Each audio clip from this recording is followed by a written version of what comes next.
Well, so excited. We are back for part two. We are really excited at VFSA to start really engaging the community and just showing you guys hope and just letting you know that you're not alone. I think that's really important. And so we know that stories matter and they're what is going to make a difference. Like seeing stuff on Facebook or seeing posts or hearing things on the news, like to me, that does not impact others. What impacts others is actually hearing from their stories because all of us have a story, and that story is supposed to help somebody relate to that. And so we're really excited about this. And today is actually going to be a story of hope of recovery because recovery is possible.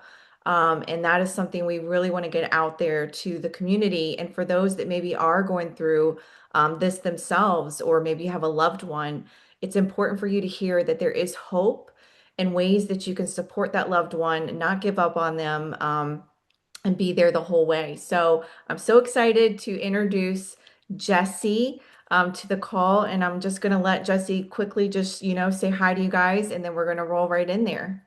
Yeah, thank you, Carlene, so much. My name's Jesse. My clean date is August 21st of 2021.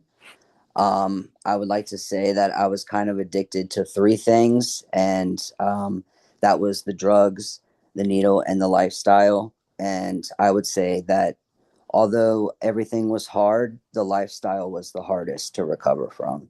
But there is hope, and as long as you hold on and just keep going and keep close to your higher power and rely on him the most.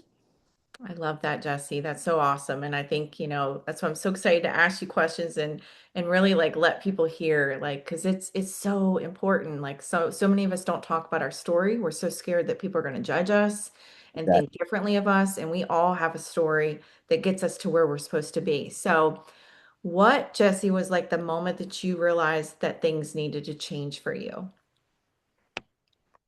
I would say when I really just kept seeing the pattern of me ending up in the same place, that same hopeless feeling. I was noticing I wasn't, I mean, it was just jails or going to rehab over and over, and just really losing that hope and that faith is when I knew that I needed to turn stuff around for real. Yeah, and that's powerful. What do you wish people understood about substance use disorder that they usually don't? That it's a disease, it's not something that we choose. It's really not. It's an illness that needs treatment and serious care. Yeah, And it's so true. So true. Did you ever feel like people gave up on you? And how did that make you feel?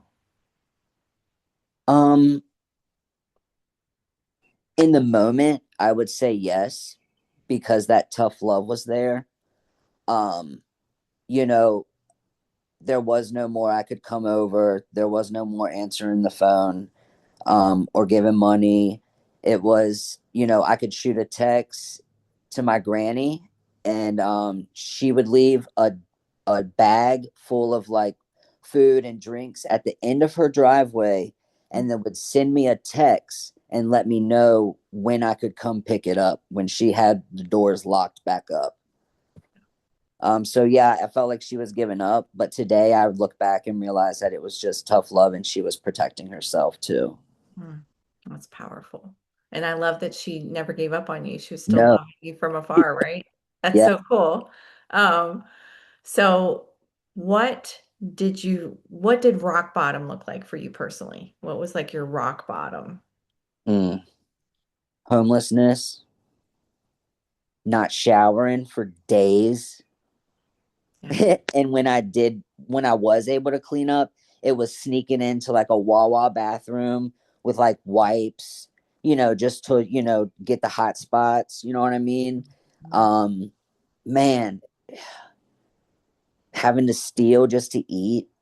Yeah. I remember I was in Georgia one time. I was literally eating out of trash cans It was a good day. One day I found like a whole pizza basically in a box on a curb, and it had maybe two pieces left at like gone, but it was basically a whole pizza. That was a really good day. Yeah. That was rock bottom. Yep. What helped you to finally begin fighting for your life? When I really got connected with God. Mm. I was in solitary confinement, locked up, and that was my encounter with God. And ever since then, man, I've been so close to Him, and He's been so close to me, and that's how I've been able to make it. Mm. It's powerful. So, you were kind of talking a little bit about your drug of choice, like now that you know about like fentanyl and all these other things, like what maybe is something you want to share for those that are maybe still out there, using and going through this, like now that there are these drugs out here that can take your life just like that, like what would be some kind of words of wisdom? I thought when I was out there, I was playing Russian roulette with my life. Man, I'm I'm so scared to go back out, you know, because today is for real Russian roulette, Yeah. you know. But it's, man, it's more than one clip loaded, Yeah. you know. So So true. it's just you're really playing with your life these days, and it's just not worth it, you know. Yeah. It's really not. So what would you say was the hardest part of getting sober? Um, for me, uh, because I did mess with heroin and fentanyl, it was the sickness kept me going.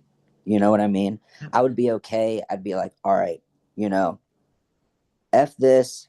I'm done. You know what I mean? Like this is it. And then the next day, I'd be ill, and I'd be like, f this. You know, like this is not what's happening. You know. Yeah. But then I did uh I did MAT, and that helped, get my feet on the ground and get me going, you know. Yeah. Absolutely. Now, what would you say? Because we obviously have a lot of parents that are on our page. And so, what would you say? What did your family not understand during your substance use disorder? Like when you were in active addiction, like what do you feel like was the thing that they just didn't understand? They had it in their mind that I could just stop if I wanted to. That was my mom's biggest. Why don't you just stop? Like why can't you just stop, Jesse? You know? Like it's killing you. Like and she just couldn't comprehend why I couldn't just stop. Like she just thought that I, just wanted to be out there doing what I was Yeah. doing. And while in a certain way I did, in a bigger way I didn't. I was just stuck in a trap, you know. Yeah. So, what would you say? What kind of support actually helped you instead of hurting you? When I allowed people to help and started not having that wall up, and being so defensive, and actually started kind of listening to what people were saying, Yeah. um, that made a big difference. You know, Yeah. uh, I would sit in meetings and in NA meetings and AA meetings, and you know, I would hear people with lots of years or even 2 years clean, and they'd seem really happy and genuinely peaceful. And I'd be like, man, there's no way. Right. There's no way they're not, doing something. You know what I mean? Yeah. There's no way they're still getting high. And Yeah. here now, coming up on 5 years, and I'm like, okay, yeah, they can be full of peace, they can have daily joy, Right. without being on the hunt for that next one. So true. It's so true. It is. Now, what would you say to a mom or dad or grandparent currently watching their child or loved one struggling right now? Number one, they're not they're not choosing this. It's something that needs treatment, just as if they had a serious illness. Cancer needs treatment. You know, a heart attack needs treatment. You know, uh, so it's the same thing. Yeah. Find that treatment, and it may not be the first one. I took, man, it took me going to 3 different states, 5 different rehabs. Yeah. I can't tell you how many times I went to like the quote unquote psych ward just to detox. Man, I'd have to take my socks off. you know, so just Literally, literally, Jesse.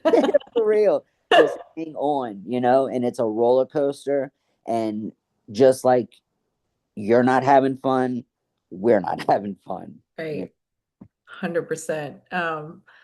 So here's a big question because I have a feeling I know the answer, but I want people to hear this and just hear from you. Did trauma play a role in your substance use disorder? Yes, Yeah. So what do you think, like, how important do you feel community is when somebody's trying to recover? I think it's big. You know, it's really big Yeah. because they need that support. They need to know they have people to call on, you know, even when it feels uncomfortable. And even if they don't call you, just just the knowing that they can is enough sometimes. Yeah. That's so true. So what would you tell your younger version of yourself? Mm, dang, that's a good question. um, I would tell my younger self